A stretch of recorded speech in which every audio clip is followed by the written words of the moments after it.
বাড়ির বউরা কখনো মেয়ে হয়ে উঠতে পারে না, সেরকম শাশুড়ি মারাও কখনোই মা হয়ে উঠতে পারে না। মা মাই হয়, শাশুড়ি মা শাশুড়ি মাই হয়। এটা কিন্তু একদম বাস্তব কথা। তোমরা মানো তো? যাই হোক, না মানলে আজকে আমি অনেকগুলো কথা তোমাদের সাথে শেয়ার করব। তোমাদের সাথে অনেক কিছু শেয়ার করা হয় না, আজকে ভাবছি তোমাদের সাথে অনেকগুলো কথা আমি শেয়ার করেই ছাড়বো। তো বন্ধুরা, রাধে রাধে। সবাই কেমন আছো? আশা করছি সবাই ভালো আছো। তোমাদের আশীর্বাদে কিন্তু আমরাও খুব ভালো আছি। তো চলো আজকের দিনটাকে স্টার্ট করা যাক। আজকে সকাল সকাল তোমাদের দাদাভাই কিন্তু বাজার থেকে দেখো কি নিয়ে এসছে। চলো আমি দেখাচ্ছি এদিকে কি নিয়ে এসছে। তোমাদের দাদাভাই ডিমগুলো কিন্তু আস্তে করে এখানে রাখলো, আর এদিকে সব সবজি নিয়ে এসছে, আর কি মাছ নিয়ে এসছে এটা হচ্ছে সব থেকে আগে দেখার। তো চলো দেখি, প্লাস্টিকটা খুলছি। ও আজকে আবার পাবদা মাছ নিয়ে এসছে। যেই মাছের জন্য আমার গালটাতে একটা পোড়া দাগ হয়ে আছে, সেই মাছটাই নিয়ে এসছে। আমি একদমই এখন পছন্দ করি না পাবদা মাছটাকে। যেহেতু আমার আজকে নিয়ে এখন পর্যন্ত নিয়ে নাই করে 3-4 মাস হয়ে গেল, আমার এই দাগটা কিন্তু কিছুতেই যাচ্ছে না। আবার এদিকে তোমাদের দাদাভাই কিন্তু নিয়ে এসছে ঢেকিয়া শাক, সাথে পটল, আবার পেঁপে একটাও নিয়ে এসছে। তো ভাবছি কি রান্না করব, দেখা যাক কি রান্না করছি না করছি, সম্পূর্ণটাই তো দেখাবো। এদিকে কিন্তু তোমাদের দাদাভাই ডিমটা এনেছে। এই দেখো কি বড় বড় এখন ডিম দিচ্ছে। আর যাই হোক, আরেকটা জিনিস দেখানো হয়নি, চলো দেখাচ্ছি। এখন কিন্তু ধনিয়া পাতাও উঠে গেছে বাজারে, অনেক আগেই উঠেছে। যাই হোক, আমাদের বাড়িতে কিন্তু আজকে এলো প্রথম। এইদিকে কিন্তু আমার রান্নাবান্না হয়ে গেছে দেখো। আর তোমাদের সাথে রান্নাবান্নাটা শেয়ার করতে পারিনি, তখন আর ভিডিও করতে পারিনি। এদিকে এখন থালা বাসন ধুবো, আর তোমাদের সাথে আমি কিছু কথা শেয়ার করব। যদি মনটা একটু হালকা হয়, এমনিতে তো কাউকে বলার মতো কাউকে পাই না। তো আমার ফ্যামিলি মেম্বার তোমরাই, তো ভাবছি তোমাদের সাথে শেয়ার করে যদি আমার মনটা একটু হালকা হয়, সেই জন্য তোমাদের সাথেই একটু শেয়ার করে নিচ্ছি। দেখো, আজকে আমি একটা বাড়ির বউ, আমাকে সব কিছুই করতে হয়। আমি জানি বাড়ির বউরা সবই করে, সকাল থেকে উঠে সন্ধ্যা পর্যন্ত, রাত পর্যন্ত আমি কিন্তু যা যা করার আমার দায়িত্ব কর্তব্য আমি কিন্তু সবই করি, কোনো কিছুই বাদ দিই না। তারপরেও আমাকে শুনতে হয় আমি কিছু করি না, ঠিক আছে? তারপরেও আমাকে বলা হয় যে আমি কিচ্ছু করি না, শুধু সব কিছু এমনি এমনি হয়ে যায়। মানে কি বলবো, তোমরাই একটু বলো যে এটার আমি কি অ্যান্সার দেব। যতই আমি বলি না কেন যে তুমি তাহলে একটা দিন করে দেখাও, তারপরেও কিন্তু এগুলো কথা আমাকে বারবার শুনতে হয়।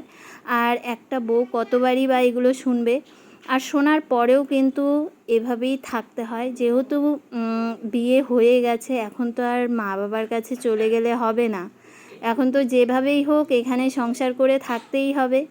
আর যত কিছুই হোক না কেন, মা বাবার সাথে সব কিছু শেয়ার করা যায় না। তবে হ্যাঁ, এটা সত্যি, তোমাদের দাদা ভাই যদি আমাকে ভালো না বাসতো, তাহলে আজকে যে আমি কি করতাম আমি নিজেও জানি না। এই মানুষটা এভাবে ভালোবাসলেই আমার কাফি, আর কিছুর দরকার নেই। মা বাবা একটাই কথা বলবে যে মেয়ে হয়ে জন্ম নিয়েছো, এইটুকু করতেই হবে, আর এগুলো শুনতেই হবে। এগুলো সব শ্বশুরবাড়িতেই এগুলো নর্মাল, এগুলো শুনতেই হয়। কিন্তু তোমরাই বলো কত আর শোনা যায় এগুলো কথা। আর আজকে জানি এই ভিডিওগুলো আমার মাও দেখবে, আমার বাবাও দেখবে, দেখে হয়তো আমাকে বলবে যে এইগুলো কেন বললি তুই, ফোনে এগুলো ভিডিওতে বলা যায় না। কিন্তু আজকে তোমাদেরকে বলে আমি আমার মনটাকে একটু হালকা করলাম। আর বেশি কিছু বলি না, এটুকুই বলবো যে শাশুড়ি কখনো মা হয়ে উঠতে পারে না, আর বৌমারাও কখনো কিন্তু বাড়ির মেয়ে হয়ে উঠতে পারে না। আজকে দেখো, আমার শাশুড়ির যদি একটা মেয়ে থাকতো তাহলে উনি মেয়ের কদরটা বুঝতো। আজকে আমার শাশুড়ি মার মেয়ে নেই, শুধু একটা ছেলেই, সেই জন্য কিন্তু মেয়ের কদরটা এতটা বোঝে না। আমি ভেবেছিলাম যে না, শাশুড়ি মা যখন মেয়ে নেই তখন আমিই হয়তো মেয়ে হয়ে থাকতে পারবো, কিন্তু এটা আমার একদমই ভুল ধারণা ছিল। যাই হোক, আর বেশি কিছু বলছি না, বেশি কিছু বললে অনেক কিছুই আমাকে আবার শুনতে হবে, সেই জন্য আর কিছু বলছি না। কি করছো তুমি? হ্যাঁ, খাতা দেখছো? আর এইদিকে দেখো, তোরাকে কিন্তু ড্রেস পরিয়েছি, কেমন লাগছে? সবাই কিন্তু কমেন্টে অবশ্যই বলবে। এখনই এইটা দিব না অবশ্য এই ভিডিওটা, কারণ এই ড্রেসটা যদি এইভাবে দেখেই নেয় তাহলে তো পুজোর সময় কি দেখবে। চল ড্রেসটা খুলে দিই, আয় আয়। এখন দেখো তোমাদের দাদাভাই কিন্তু গিয়ে মাসের মাল নিয়ে এলো। আমাদের যেহেতু দিনে দিনে আনে না, একবারে কিন্তু 1 মাসের সব কিছু নিয়ে আসে। তারপর যদি মাসের শেষে কোনো কিছু শর্ট পড়ে তখন কিন্তু আবার আনা হয়। কিন্তু দেখো এক ব্যাগ ভর্তি করে কিন্তু মাসের মাল নিয়ে এসছে তোমাদের দাদাভাই। আর এক্সট্রা করে আমার জন্য বিস্কুট নিয়ে আসে। ওই ঘরে সব বিস্কুট রাখা হয়, আর আমার জন্য 2টো বিস্কুট প্যাকেট আমার হাতে দিয়ে দিল। এগুলো কিন্তু আমার এক্সট্রা, মানে আমার ঘরে আমি রাখি। যখন রাতে আমার খিদে পায় তখন কিন্তু আমি একটু একটু করে বিস্কুট খেয়ে জল খেয়ে নিই। দেখো দেখো ধামাকা বৃষ্টি।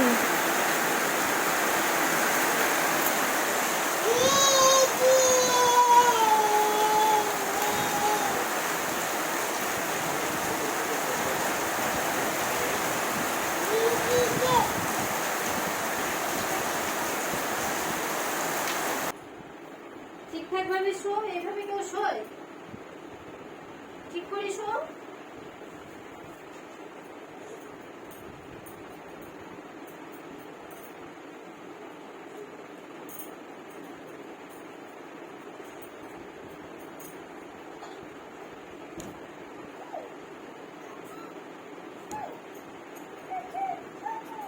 এখন কি ঘুনে ঘুনে দেবা? হ্যাঁ, এখন কটা বাজে? 10:30 বাজে। এখন তোরাকে কিন্তু ঘুম পাড়াবো। এখন তোরা ঘুনে ঘুনে দিবে, ঠিক আছে?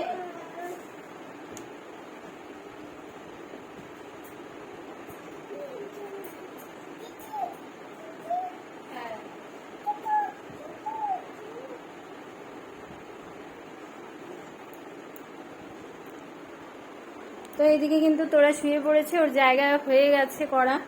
তো এখন ও শুয়ে পড়েছে, এখন কিন্তু তোরাকে ঘুম পাড়াবো। অনেকটাই রাত হয়ে গেছে, দেখো 10:30 বাজে। তো ঠিক আছে, আজকের ভিডিওটা এইটুকুই। যদি তোমাদের এই ভিডিওটা ভালো লাগে তাহলে একটা লাইক শেয়ার কমেন্ট করে দিও। আর কমেন্টে অবশ্যই বলবে যে ভিডিওটা কেমন লাগলো তোমাদের, কেমন হয়েছে। দেখো কথা বলতে দিচ্ছে না, দেখতে পাচ্ছ? কথা বলতে দিচ্ছে না ও। আমি ফোনে কথা বললেই ওর প্রবলেম হয়ে যায়। তো ঠিক আছে, টাটা। আবার আসছি নেক্সট ভিডিও নিয়ে, নেক্সট ব্লগ নিয়ে। ততক্ষণের জন্য তোমরা সবাইকে বলছি টাটা। সবাই ভালো থেকো, সুস্থ থেকো। Tata tata tata. ঠিক আছে, tata, bye bye, good night. হ্যাঁ, গুড নাইট।